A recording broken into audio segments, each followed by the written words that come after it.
Hi guys, in this video I'm going to show you how to buy Puffverse token on Binance Alpha.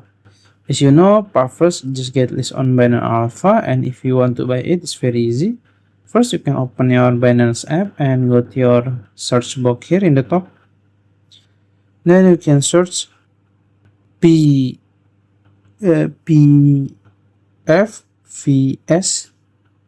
Yeah, it's very hard to spell this one, and as you can see there is the token in alpha. You can click it,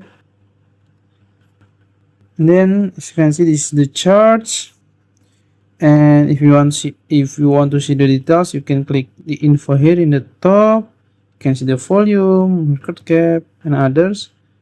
Also you can see the squares here when people discuss this token. And if you want to buy it, it's very easy. You can just click trade here in the bottom, and then you can choose instant buy or you can choose limit.